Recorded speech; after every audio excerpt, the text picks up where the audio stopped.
আসসালামু আলাইকুম। আমি আবারও চলে আসলাম আপনাদের মাঝে নতুন আরো একটি রেসিপি নিয়ে।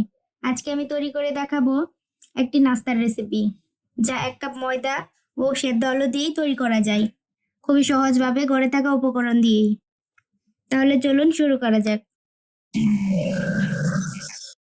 ময়দা আর আলু নাস্তাটি তৈরি করার জন্য প্রথমে আমি নিয়ে নিচ্ছি মেজারমেন্ট কাপের 1 কাপ ময়দা, স্বাদ মতো লবণ, 1 টেবিল চামচ রান্না করার সয়াবিন তেল। এখন এই তেল আর ময়দাটা ভালো করে মেখে নিচ্ছি। আমার মাখা হয়ে গিয়েছে। এখন অল্প অল্প পানি দিয়ে একটি সফট ডো তৈরি করে নিচ্ছি।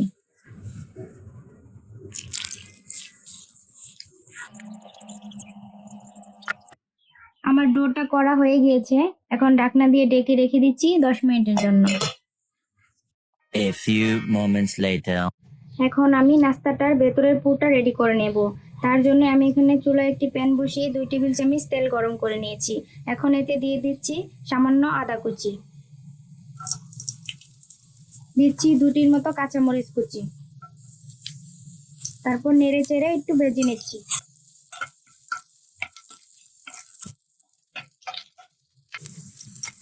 এখন দিচ্ছি ম্যাশ করা আলু। আমি এখানে 3টি আলু সেদ্ধ করে ম্যাশ করে নিয়েছি। এখন দিয়ে দিচ্ছি।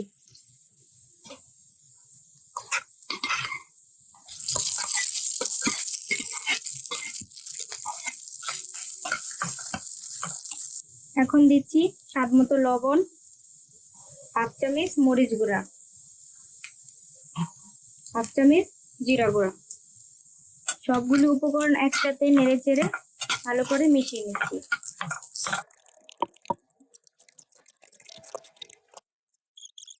এখন একটি বাটিতে নিয়ে নিচ্ছি 1/4 কাপ ময়দা, দিচ্ছি স্বাদ মতো লবণ। লবণটা দিয়ে আমি ভালো করে মিশিয়ে নিচ্ছি। তারপর অল্প অল্প পানি দিয়ে একটি পাতলা ব্যাটার তৈরি করে নিচ্ছি।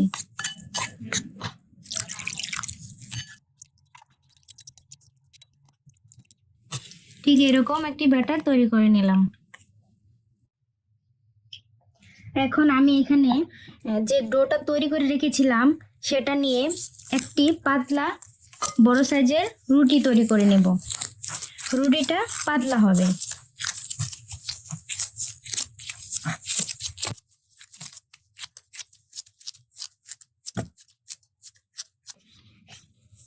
আমি এখানে একটি পাতলা বড় সাইজের রুটি করে নিয়েছি। এখন এই রুটির উপরে আমার রেডি করা আলুর পুরটা দিয়ে দিচ্ছি। এটা যতটা সম্ভব পাতলা করে দিতে হবে। পাতলা করে ছড়িয়ে দিচ্ছি।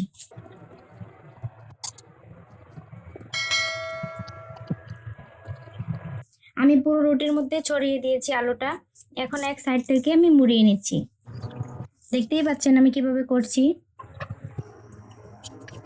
রুটিটা আমি রাউন্ড করে নিয়েছি। এখন হাত দিয়ে একটু আবারও রাউন্ড দিয়ে নিচ্ছি। এখন আমি এই রুটিটা একটি ছুরির সাহায্যে কেটে নিচ্ছি।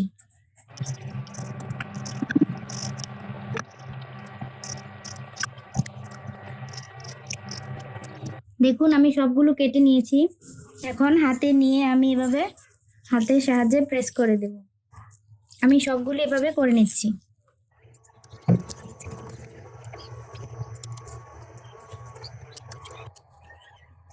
চুলায় একটি প্যান বসিয়ে তেল গরম করে নিয়েছি। এখন এই বানানো নাস্তাগুলা এক এক করে এই ব্যাটারের মধ্যে দিয়ে আমি একটি নাস্তা দিয়ে দিচ্ছি এর ভিতরে।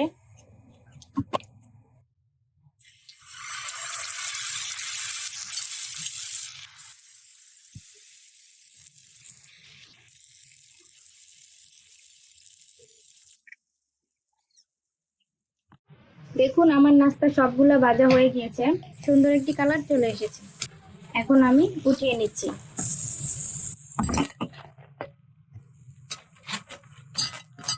আমি সবগুলো চুলা থেকে ভেজে নামিয়ে নিয়েছি। আমি একটি আপনাদের ভেঙে দেখিয়ে দিচ্ছি। দেখুন ভিতরটা একদম ভালোভাবে হয়ে গিয়েছে। এটা খেতে ভীষণ মজার। আশা করছি বাসায় একবার ট্রাই করবেন। আমার এই রেসিপিটি যদি আপনাদের ভালো লাগে থাকে তাহলে অবশ্যই আমার চ্যানেলটি সাবস্ক্রাইব করে দিবেন। আবারও দেখা হবে আপনাদের সাথে কোনো এক রেসিপিতে। সে পর্যন্ত ভালো থাকুন। আসসালামু আলাইকুম।